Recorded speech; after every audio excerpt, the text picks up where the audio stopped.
अवधूत चिंतन श्री गुरुदेव दत्त श्री स्वामी समर्थ महाराज की जय। स्वामी दत्त सेवा या चॅनलवर तुम्हा सर्वांचे खूप खूप स्वागत। तुम्हा सर्वांचं आरोग्य उत्तमाचं राहू दे, राहिलेलं आयुष्य आरोग्यदायी जाऊ दे। तुम्हा सगळ्यांना दीर्घायुष्यामध्ये आज मी स्वामी चरणी प्रार्थना करते आणि माझ्या व्हिडिओला सुरुवात करते। बघा, 3 ऑगस्ट त्या दिवशी दुपारी 3:50 अमावस्या सुरू होते आणि 4 ऑगस्टला सायंकाळी 4:42 ही अमावस्या संपते। आणि ही जी आषाढ महिन्याची अमावस्या आहे हिला दर्श अमावस्या म्हणून ओळखलं जातं। ही दर्श अमावस्या ही आपण दीप प्रज्वलन करून साजरी करत असतो। कारण दीप प्रज्वलन का करायचं तर आपल्या अग्नीची कृतज्ञता व्यक्त करण्यासाठी आपल्याला दीप प्रज्वलन करायचं असतं। ह्या दिवशी आपल्याला पितृंसाठी सुद्धा काही सेवा करायची असतात। म्हणजे पितृंचे दोष, कोणाच्या घरात पितृंचे त्रास असतील, कोणाच्या घरात काय पितृंची साडेसाती असेल तर पितृंचे आपल्याला जे काय दोष लागलेले असतात, म्हणजे पितृंच्यामुळे घरामध्ये प्रगती न होणं, पितृंच्या दोषमुळं आपल्या घरामधले भांडणं होणं, पैसा न टिकणं, मुलांच्या लग्नामध्ये अडचणी होणं, म्हणजे असे बरेच ज्या अडचणी असतात त्या पितृदोषामुळे होत असतात। आणि ह्या पितृदोष घालवण्यासाठी सुद्धा आपल्याला काही अमावस्याला सेवा उपाय तोडगे करायचे असतात। ह्या सेवा, हे उपाय, हे तोडगे आहेत हे आपण आपल्यासाठी करायचे आहेत। कोणाचाही वाईट करण्यासाठी अमावस्याला कुठलाही तोडगा करायचा नाही। आपण आपलं चांगलं होण्यासाठी सेवा उपाय तोडगे करायचे। दीप अमावस्या असू दे, अमावस्या असू दे, अमावस्याला कुणाच्याही घरात काही खायचं नाही। कारण ह्या दिवशी बरीच लोक जादू, टोना, टोटके, तोडगे करत असतात आणि ही लोक करणारी जी असतात ही आपल्या जवळचीच असतात, लांबचे कोणी नसतात। म्हणून म्हणजे प्रत्येक अमावस्याला तुम्ही कुणाच्याही घरी काही खाऊ नका। पांढऱ्या वस्तू तर बिलकुल खाऊ नका। खीर, पेढा अशा ज्या वस्तू आहेत त्या तुम्ही बिलकुल कुणाच्याही घरी त्या अमावस्या दिवशी खाऊ नका। तुम्ही त्या दिवशी सांगा माझा उपवास आहे, निरंकार उपवास आहे, किंवा मी परान्न खात नाही, विषय संपला तिथे। कुणाच्याही घरी काही खाऊ नका, कारण ह्यातूनच लोक तुम्हाला काही ना काही जादूटोना, काळात तोडगा जो असतो तो करत असतात।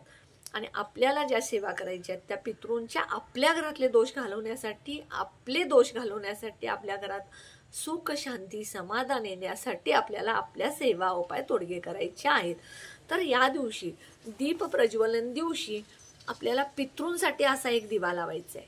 हा दिवा कसा लावायचा आणि त्याआधी मी दीप प्रज्वलन कसं करायचं हे तुम्हाला सांगते। तुमच्या घरामध्ये त्या पितळेच्या समया असतील, मेटलच्या समया असतील, चांदीच्या पंत्या, समया, दिवे, दिवाळीच्या छोट्या छोट्या मातीच्या पंत्या असतील, हे सगळं तुम्हाला ह्या दिवशी काढायचं आहे, स्वच्छ धुवायचं आहे, घासायचं आहे, पुसायचं आहे आणि हे सगळं प्रज्वलित करायचं। देवघरामध्ये तुमची देवपूजा झाल्यानंतर तुम्ही देवघरामध्ये हे दिवे एका कापड अंतरायचं किंवा पाट ठेवायचं आणि त्या पाटावरती हे सगळे दिवे ठेवायचे।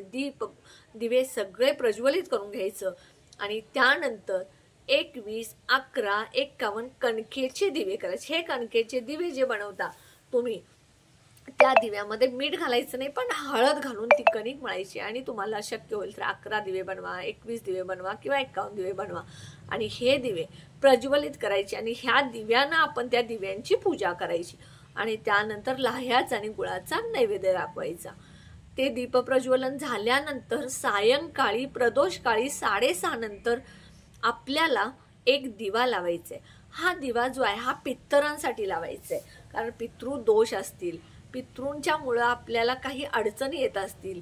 आपण बघा, आपल्या आई वडील, आजोबा, आजी, पणजोबा म्हणजे पूर्वजांनी जे काय करून ठेवले ते आपण खात असतो। शेतीवाडी असू दे, घर असू दे, त्यांचा काय पैसा अडका जे आहे ते आपण खात असतो, पण आपण त्यांना काहीच दिलेलं नसतं। त्यावेळेला आपल्याला त्यांना मुक्ती मिळावी, त्यांना जे आपल्या ह्याच्यातून मुक्तता मिळावी, त्यांचा जे आहे इथे पृथ्वीवर ते आत्मा भटकत असतो तो मुक्त होण्यासाठी आपल्याला ही सेवा करायची आहे।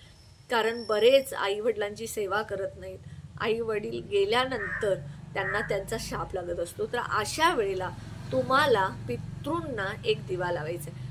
हे 11 दिवे, 21 दिवे, 51 दिवे जे तुम्ही केलेत हे पिवळ्या म्हणजे हळद टाकून पिवळे करून ते तुम्ही दीप प्रज्वलनला नाही आरती केलेली असते, ओवाळलं असतं. त्यानंतर सायंकाळी 6:30 वाजता एक कणकेचा दिवा बनवायचा. त्यात मीठ घालायचं नाही, हळद घालायचं नाही. जी कणिक आहे ती तुम्ही जी सकाळी मळले ती घ्यायची नाही. कणकेचा दिवा संध्याकाळी पितृंना बनवणार आहे त्याचं पीठ वेगळं घ्यायचं, ठेवायचं पण नाही शिल्लक, आणि उरलेल्यातलं कणिक पण घ्यायची नाही. स्पेशल एक एवढं कणिक घ्या, पीठ घ्या गव्हाचं, त्याचं कणिक मळा, तो संपूर्ण कणिक मळलेल्याचा दिवा बनवा. त्यातली कणिक शिल्लक राहता कामा नये. आणि दिवा थोडा मोठा करा, कारण 6-7 नंतर लावल्यानंतर तो कमीत कमी 12 वाजता दिवा 12 वाजेपर्यंत ते 12:30पर्यंत राहायला पाहिजे. हा दिवा लावल्यानंतर तुम्ही 4 मुखी दिवा करू शकता किंवा 1 मुखी दिवा करू शकता. त्यानंतर त्यामध्ये तुम्ही मोहरीचं तेल घालायचं आणि मोठी वात कापसाची घालायची आणि हा दिवा तुम्ही प्रज्वलित करायचा.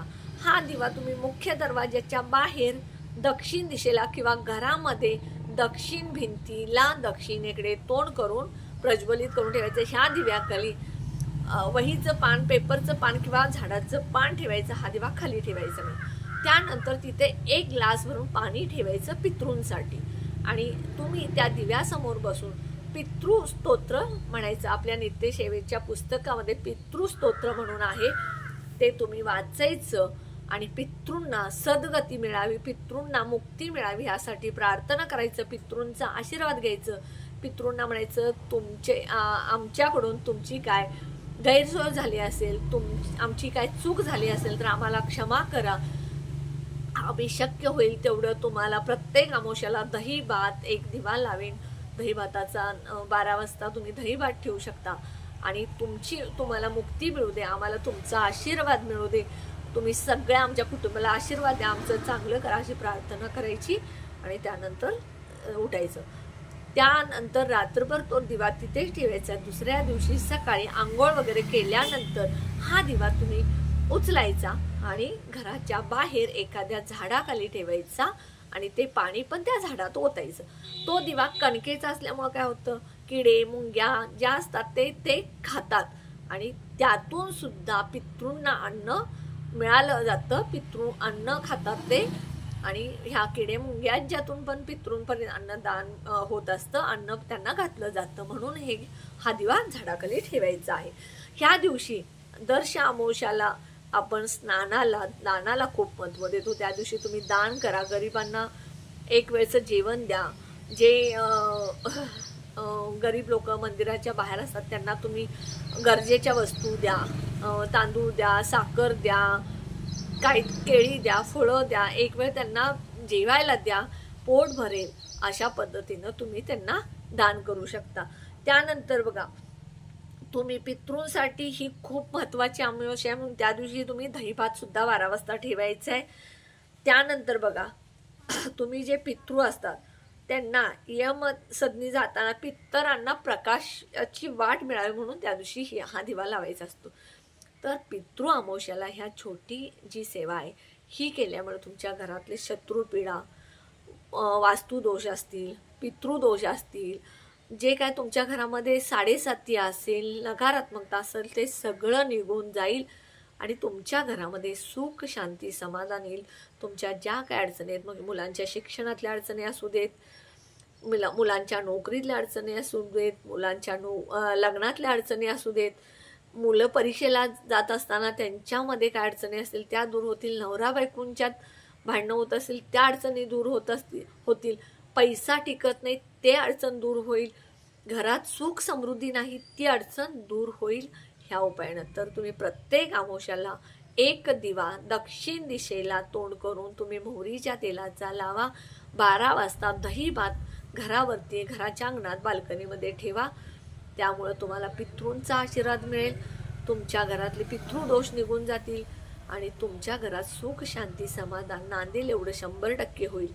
हा उपाय तुम्ही प्रत्येक अमावस्याला करा, दर अमावस्याला करा. दर अमावस्येला तुम्ही नदीकाठी जाऊन सुद्धा दीप प्रज्वलन करून येऊ शकता. हे छोटे छोटे उपाय, सेवा, तोडगे तुम्ही करत राहा, तुम्हाला नक्की त्याचा फायदा होईल. माझा व्हिडिओ तुम्हाला आवडला असल्यास जास्तीत जास्त शेअर करा, व्हिडिओला लाईक करा, कमेंट करा, ऑल बटनला क्लिक करा. त्यामुळे माझे छोटे छोटे उपाय, सेवा, तोडगे कळतील. जे कोणी माझा व्हिडिओ नवीन बघत असतील त्यांनी माझ्या व्हिडिओला जास्तीत जास्त सबस्क्राईब करा. माझ्या मुलीचं सीमंतिनी गरुड हे यूट्यूब चॅनल आहे, त्याचं लिंक मी माझ्या डिस्क्रिप्शन बॉक्समध्ये दिलेलं आहे. त्या व्हिडिओला सुद्धा जास्तीत जास्त लाईक करा, शेअर करा, कमेंट करा, सबस्क्राईब करा. श्री स्वामी समर्थ.